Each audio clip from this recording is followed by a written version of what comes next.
स्वस्थ शरीर में ही स्वस्थ मस्तिष्क होता है, sound body and sound mind. ठीक है, तो इसी को ध्यान में रखते हुए झारखंड सरकार ने जो सिलेबस जारी किया है बायोलॉजी का, उस बायोलॉजी का पहला टॉपिक है भोजन एवं इसके स्रोत, food and sources of food. ठीक है, तो सबसे पहले समझना पड़ेगा कि भोजन क्या है। ठीक है, तो भोजन क्या है, तो इस टॉपिक के अंतर्गत हम लोग देखेंगे, फर्स्ट में हम लोग देखेंगे भोजन एवं भोजन के महत्व, food and importance of food. ठीक है, भोजन का हमारे जीवन में क्या महत्व है, बहुत ही इंटरेस्टिंग टॉपिक है, उस पर हम लोग विस्तार से चर्चा करेंगे। दूसरा पॉइंट पर हम लोग चर्चा करेंगे पोषण क्या है, व्हाट इज न्यूट्रिएंट। ठीक है, तीसरा जो पॉइंट है वो भोजन के घटक क्या है, what is ingredient of food. ठीक है, उसके बाद नेक्स्ट फोर्थ नंबर में भोजन के विभिन्न स्रोत, डिफरेंट सोर्सेस ऑफ फूड, इस पर भी हम लोग चर्चा करेंगे। उसके बाद चर्चा करेंगे पॉइंट नंबर 5 भोजन की आदतें यानी कि फूड हैबिट्स।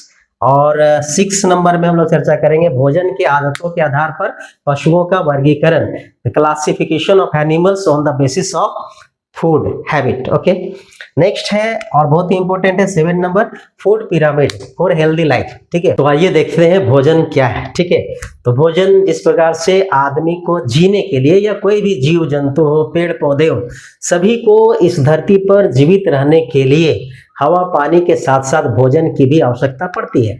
तो वास्तव में भोजन क्या है, तो भोजन वह माध्यम है जो हमें जीवित रहने में हमें मदद करता है। और भोजन किस प्रकार से हमारे जीवन को लाभ पहुंचाता है, एक एक करके हम लोग देखते हैं। भोजन जीवों के लिए ऊर्जा का स्रोत है, अर्थात भोजन हमें कार्य करने के लिए ऊर्जा प्रदान करता है। That means food gives us energy to work. ठीक है, हमें कोई भी काम अगर करना होता है तो उसके लिए ऊर्जा की आवश्यकता पड़ती है। ऊर्जा मतलब ताकत। ठीक है, तो ताकत हमें कहाँ से मिलता है, जब हम भोजन करते हैं, इसीलिए भोजन हमारे शरीर के लिए बहुत महत्वपूर्ण है। नेक्स्ट, भोजन हमें स्वस्थ और सक्रिय रखता है। Food keeps us healthy and active. ठीक है, तो भोजन ही है जिसके वजह से हम स्वस्थ भी रहते हैं और सक्रिय रहते हैं, हम लोग कोई भी काम को करते हैं और तंदुरुस्त रहते हैं। ठीक है, नेक्स्ट, भोजन बीमारियों से लड़ने में मदद करता है। अपने इम्यूनिटी को डेवलप करने के लिए, बढ़ाने के लिए हमें उसी तरह का भोजन की आवश्यकता पड़ती है। तो भोजन क्या करता है, हमें बीमारियों से लड़ने में मदद करता है। नेक्स्ट, भोजन हमारे शरीर के विकास एवं वृद्धि में मदद करता है। अगर भोजन नहीं करेंगे तो हमारा शरीर का विकास और वृद्धि ठप हो जाएगा, नहीं होगा। ठीक है, नेक्स्ट और लास्ट में हम लोग देखेंगे भोजन मृत कोशिकाओं के बदले नई कोशिकाओं के निर्माण में मदद करता है। जैसे कि हम लोग कुछ भी दिन भर का एक्टिविटी करते हैं तो हमारे शरीर में लाखों करोड़ों कोशिकाएं मरते रहते हैं। ठीक है, तो कोशिकाएं मर जाती है तो उसके बदले नई कोशिकाएं बनती रहती है, और नई कोशिकाओं के निर्माण में कौन मदद करता है, तो हमारा फूड, भोजन मदद करता है। ठीक है, तो आपने देखा कि इस प्रकार से भोजन हमें विभिन्न प्रकार से मदद करता है। भोजन कहने का मतलब सिर्फ मानव या इंसान के सेंस में नहीं है। भोजन यानी कि जितने भी प्रकार के इस धरती पर जीवित प्राणी हैं, पेड़ पौधे हैं, कीड़े मकोड़े हैं, पशु पक्षियां हैं, जितने प्रकार के जीवित प्राणी हैं, सबके लिए भोजन उतना ही महत्वपूर्ण है जितना कि हमारे लिए भोजन है। क्योंकि भोजन ही हमें ऊर्जा देता है, भोजन ही हमें बीमारियों से लड़ने से बचाता है, भोजन हमें विभिन्न प्रकार से हमारे शरीर को मदद करता है। तो चूंकि हम लोग जेटेट की तैयारी कर रहे हैं, जो आप में से जो भी क्वालिफाई करेंगे वे शिक्षक बनेंगे, और शिक्षकों का जो है मूल जवाबदेही शिक्षा के साथ साथ अच्छी बेहतर स्वास्थ्य की भी रक्षा करना है नौनिहालों के लिए। ठीक है, तो ये सब जानना बहुत ही जरूरी है। तो नेक्स्ट टॉपिक हम लोग पढ़ेंगे पोषण, जिसको इंग्लिश में बोलते हैं न्यूट्रिएंट। ठीक है, तो वास्तव में पोषण है क्या, पोषण वास्तव में भोजन के अंदर रासायनिक सब्सटेंसेस हैं, रासायनिक तत्व हैं, केमिकल सब्सटेंसेस है। जैसे कि भोजन में क्या रहता है, कार्बोहाइड्रेट रहता है, प्रोटीन रहता है, वसा रहता है, ठीक है, मिनरल्स होते हैं, पानी होते हैं। तो ये सब जितने भी तत्व हैं उन्हीं को बोलते हैं हम लोग केमिकल सब्सटेंसेस, रासायनिक तत्व।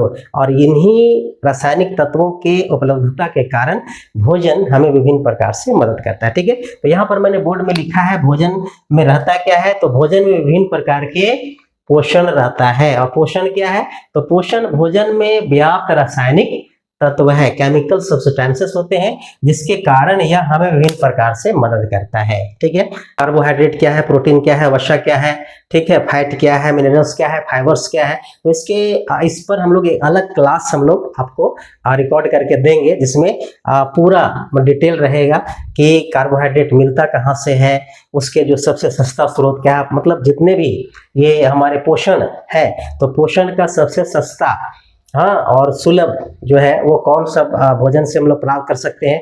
उसके बाद इन सब के अधिकता या कमी से किस प्रकार की बीमारियां होती है, तो ये सब का एक अलग क्लास में हम लोग इसका वर्णन करेंगे, चर्चा करेंगे। ठीक है, अगला टॉपिक है इनग्रेडिएंट। इनग्रेडिएंट को हम लोग तत्व या अवयव कह सकते हैं हिंदी में। ठीक है, तो बहुत ही सिंपल सा ये वर्ड है, क्योंकि आप कुछ भी अगर कोई भी जैसे कि ब्रेड खरीद लिए तो ब्रेड में लिखा हुआ पीछे अगर देखेंगे तो लिखा हुआ रहता है इंग्रेडिएंट, यानी कि इस ब्रेड बनाने में कौन कौन से कच्चे पदार्थ का इस्तेमाल हुआ है। ठीक है, जैसे कि रोटी बनाते हैं तो रोटी बनाने में कौन कौन से कच्चे पदार्थ का इस्तेमाल हुआ है, या फिर मान लिया जाए कि जैसे चॉकलेट बनता है तो चॉकलेट बनाने में कौन कौन से कच्चे पदार्थ उसमें मिलाए गए हैं। ठीक है, मतलब कौन कौन से विभिन्न टाइप्स के मटेरियल यूज किए गए हैं कोई भी पार्टिकुलर वस्तु को बनाने के लिए, पदार्थ को बनाने के लिए जो छोटे छोटे कच्चे पदार्थ जो इस्तेमाल किए जाते हैं उन्हीं को हम लोग क्या बोलते हैं, इनग्रेडिएंट कहते हैं। जैसे अगर हम बोले कि भाई मतलब खाद्य पदार्थ की ही मैं बात कर रहा हूँ, जैसे कि मैंने चॉकलेट, तो चॉकलेट बनाने के लिए कौन कौन से इंग्रेडिएंट का इस्तेमाल किया गया, तो चॉकलेट में क्या क्या हो सकता है, दूध हो सकता है, चीनी हो सकता है, मैदा हो सकता है। ठीक है, तो वो इंग्रेडिएंट हुआ। ठीक है, रोटी बनाने के लिए क्या क्या मतलब कच्चे पदार्थ इस्तेमाल होते हैं, तो गेहूं का आटा हुआ, ठीक है, या मैदा हुआ, या फिर उसमें फिर कोई एडिबल ऑयल हम लोग डाल दिए, या फिर नमक डाल देते हैं, नमक मिलाते हैं, या फिर तेल का इस्तेमाल करते हैं। तो ये सब उसका क्या हुआ, इंग्रेडिएंट हुआ। ठीक है, तो कोई भी खाद्य पदार्थ को बनाने के लिए जो कच्चे पदार्थ मिलाए जाते हैं, और जिसका मतलब कि जिन पदार्थों के हेल्प से कोई भी खाद्य पदार्थ बनता है उसी को हम लोग क्या बोलते हैं, इंग्रेडिएंट बोलते हैं। ठीक है, तो आपने देखा कि भोजन के इंग्रेडिएंट क्या होता है। ठीक है, तो इंग्रेडिएंट मतलब कच्चा पदार्थ, रॉ मटेरियल्स, जिससे हम लोग भोजन तैयार करते हैं। जैसे कि मान लिया जाए कि हम लोग फूल गोभी ले आए या आलू ले आए। ठीक है, तो आलू और फूल गोभी कच्चे मटेरियल हुए। ठीक है, इनको जब हम लोग मिक्स करके बनाएंगे चूल्हा पर कढ़ाई में, और टेस्टी सब्जी जब बनेगी तो वो जो सब्जी तैयार हुआ वो वास्तव में भोजन हुआ। ठीक है, जैसे चावल है तो चावल भोजन की गिनती में नहीं आता है। ठीक है, तो चावल को क्या करते हैं हम लोग, पकाते हैं। तो चावल पकाने के विभिन्न प्रकार होते हैं, कोई पुलाव बनाते हैं, कोई बिरयानी बनाते हैं, विभिन्न प्रकार के सोर्सेस है उसका। बहुत सारे छिलका रोटी बनता है, तो डूसका बनता है, बहुत सारे चीज बनते हैं, रेसिपीज बनते हैं। ठीक है, तो भाई उन रेसिपीज को बनाने के लिए जो कच्चे पदार्थ का इस्तेमाल होता है उन्हीं को इंग्रेडिएंट कहते हैं। तो ये इंग्रेडिएंट जो कच्चे पदार्थ है वे कहाँ से प्राप्त होते हैं, ठीक है, उसी को बोलते हैं सोर्स ऑफ फूड, यानी कि भोजन के स्रोत। तो हम लोग यहाँ पर देखेंगे, मैंने यहाँ पर एक स्ट्रक्चर बनाया है, उसको आप लोग नोट कर लीजिएगा। तो भोजन के स्रोत कहाँ से आता है, तो बेसिकली भोजन के दो स्रोत हैं। ठीक है, एक है प्लांट्स, पेड़ पौधे, ठीक है, वहां से हम लोग भोजन प्राप्त करते हैं, या फिर कह सकते हैं कि इंग्रेडिएंट वहीं से प्राप्त होता है। ठीक है, और दूसरा है एनिमल्स, यानी कि जीव जंतु। ठीक है, तो आप लोग सभी जानते हैं कि जो पौधे होते हैं, पेड़ पौधे होते हैं, ठीक है, उनसे जो भी हमें अनाज या जो भी हमें इंग्रेडिएंट प्राप्त होता है उसको बोलते हैं प्लांट फूड। ठीक है, और जो जानवरों से जो हमें खाद्य पदार्थ या इंग्रेडिएंट प्राप्त होता है उसको बोलते हैं हम लोग एनिमल फूड। ठीक है, तो जो खाद्य पदार्थ हमें जानवरों से प्राप्त होता है उसे बोलते हैं एनिमल फूड, और जो खाद्य पदार्थ हमें पौधों से मिलता है उसे बोलते हैं हम लोग प्लांट फूड। ठीक है, अब पौधे से जो हमको जो फूड प्राप्त होता है या भोजन प्राप्त होता है या इंग्रेडिएंट कह सकते हैं, वह मुख्य रूप से 3 प्रकार से प्राप्त होता है। ठीक है, पहला होता है सीरियल्स, यानी कि अनाज, जैसे कि चावल हुआ, गेहूं हुआ, मक्का हुआ, जौ हुआ, बाजरा हुआ, इसको हम लोग सीरियल्स बोलते हैं, अनाज बोलते हैं। ठीक है, तो अनाज हमें कहाँ से मिलता है, पौधों से मिलता है। नेक्स्ट, पौधों से हमें क्या मिलते हैं, दाल मिलते हैं। ठीक है, तो दलहन जो पौधे होते हैं, तो जैसे जिस प्रकार से मटर हुआ, या फिर मूंग हुआ, रहर हुआ, ठीक है, अरहर हुआ, तो वे सब जो है पौधे जो होते हैं वे दालों का उत्पादन होता है। तो तो एक तो हुआ अनाज, दूसरा हुआ दालें, और तीसरा जो पौधों से जो इंग्रेडिएंट हमें प्राप्त होता है वह है वेजिटेबल्स यानी कि सब्जियां। ठीक है, अब सब्जियां जो होता है वो देखिए मुख्य रूप से हमारे पास चार तरह के जो सब्जियां हमें प्राप्त होती है। तो कौन कौन सा, देखिए पहला रूट वेजिटेबल्स। ठीक है, मतलब सब्जियों का अगर प्रकार बोला जाए तो 4 प्रकार के टाइप्स है। There are 4 types of vegetables, right. तो पहला जो है हम लोग देखेंगे कि रूट वेजिटेबल्स यानी कि जो जड़ में, जिस सब्जी को हम लोग जड़ के रूप में इस्तेमाल करते हैं। ठीक है, जैसे गाजर हो गया, मूली हो गया, या फिर रूट बीट हो गया, चुकंदर। ठीक है, वो सब जड़ होता है। ठीक है, तो जड़ से जो सब्जियां प्राप्त होती है उसको हम लोग बोलते हैं रूट वेजिटेबल। ठीक है, और कुछ जो सब्जियां होती है वो तना से प्राप्त होता है। ठीक है, या खाद्य पदार्थ कह सकते हैं, सब्जियां नहीं, मतलब खाद्य पदार्थ हम लोग कह सकते हैं जो तना से प्राप्त होता है। तना से प्राप्त कौन सा होता है, तो जो प्याज होता है ना, प्याज, वो प्याज वास्तव में तना है। ठीक है, तो वो हो गया। उसके बाद आलू भी जो है, पोटैटो, वह भी एक तरह से तना ही है। ठीक है, उसके बाद तीसरा सब्जी का प्रकार होता है लीफी वेजिटेबल यानी कि पत्ता वाला। ठीक है, तो पत्ता वाले जो सब्जियां हैं वो क्या क्या होता है, तो पत्ते वाले सब्जी होते हैं जैसे कि हम लोग बंधा गोभी खाते हैं, पालक होते हैं, पालक हुआ, विभिन्न प्रकार के साग हो गया, वो सब क्या हुआ, लीफी वेजिटेबल्स के अंतर्गत आता है। और लास्ट जो है वो 5वां प्रकार है, वो फ्लावर वेजिटेबल्स। ठीक है, यानी कि जिसका हम लोग फूल खाते हैं। तो फूल से जो भोजन प्राप्त होता है, जो सब्जियां प्राप्त होती है, उसको बोलते हैं फ्लावर वेजिटेबल्स। और जैसे कि उदाहरण में कॉलीफ्लावर, कॉलीफ्लावर मतलब कि फूल गोभी हुआ, फिर ब्रोकली हुआ। तो इस प्रकार के अभी मुनगा वगैरह बहुत चल रहा है हमारी जगह पे, तो फूल, मुनगा का फूल भी हम लोग खाते हैं, जिसको हम लोग सहजन का फूल बोलते हैं।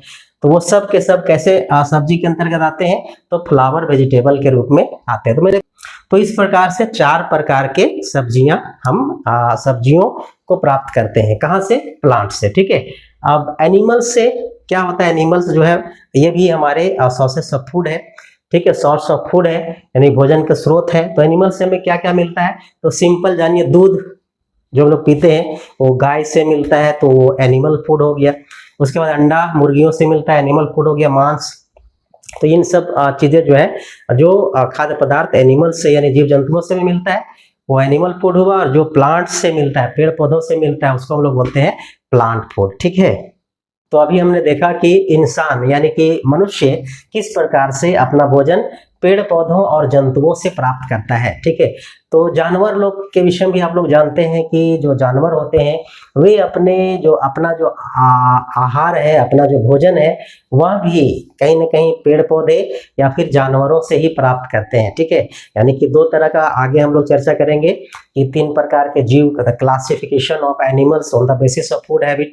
ठीक है, उसमें देखेंगे किस प्रकार से कार्निवोरस होता है, हर्बिवोरस होता है और ओमनिवोरस होते हैं, यानी कि कह सकते हैं कि सर्वाहारी होता है, शाकाहारी होता है और मांसाहारी होते हैं। तो उसको हम लोग ठीक देखने वाले हैं इसके तुरंत बाद। ठीक है, तो कहने का मतलब है कि जानवर और इंसान क्या क्या खाते हैं या क्या क्या भोजन उनको जरूरत पड़ता है, ये तो हम लोग जान गए। लेकिन यह भी जानना तो जरूरी है कि पेड़ पौधे क्या भोजन करते हैं, वे क्या खाते हैं। हम लोग को जब मन करता है तरह तरह का इंग्रेडिएंट मिला करके भोजन बना के खा लेते हैं। जो जानवर होते हैं वे भी किसी को मार के खा लेते हैं, या कहीं खेत वगैरह में जा करके कुछ जो लगा हुआ फसल है उसको खा जाते हैं। लेकिन ये पेड़ पौधे और जो फसल है वे क्या खाते हैं। ठीक है, तो वास्तव में उन्हें भी जीने के लिए भोजन की आवश्यकता पड़ती है, और वे अपना भोजन स्वयं तैयार करते हैं। वे किसी को मारते नहीं हैं, वे किसी का अंश नहीं छीनते हैं। तो पेड़ पौधे स्वयं अपना भोजन खुद से बनाते हैं, और उनका जो भोजन बनाने का जो तरीका है उसको बोलते हैं फोटोसिंथेसिस प्रोसेस। ठीक है, प्रकाश संश्लेषण प्रक्रिया। जिस प्रकार से हम लोग एक इंसान खाना बनाते हैं तो पानी चाहिए, आग चाहिए और विभिन्न प्रकार के इंग्रेडिएंट चाहिए, उसी प्रकार से पौधे भी अपना बहुत तरीका से अपना भोजन बनाते हैं। ठीक है, तो उनको क्या क्या चाहिए, तो भोजन बनाने के लिए उनको चाहिए खनिज लवण। ठीक है, तो खनिज लवण कहाँ से जाता है, जड़ से, नीचे से जाता है खनिज लवण। ठीक है, उसके बाद खाना बनाने के लिए क्या चाहिए, पानी चाहिए। तो पानी भी पौधों को कहाँ से पहुंचता है, नीचे जड़ से पहुंचता है, ऊपर तक जाता है। ठीक है, उसके बाद और क्या चाहिए इसको, तो जिस प्रकार से हम लोग को गैस चाहिए, चूल्हा चाहिए, उसी प्रकार से पौधों को अपना खाना बनाने के लिए प्रकाश चाहिए। हीट चाहिए, गर्मी चाहिए, वो भी किसका? सूर्य का प्रकाश। तो सूर्य का प्रकाश जब आता है उसके बाद क्या होता है, क्लोरोफिल के उपस्थिति में रिएक्शन होता है और तब जा करके वे क्या करते हैं, ग्लूकोज का निर्माण करते हैं। वो खाना में क्या बनाते हैं, तो ग्लूकोज बनाते हैं, ठीक है।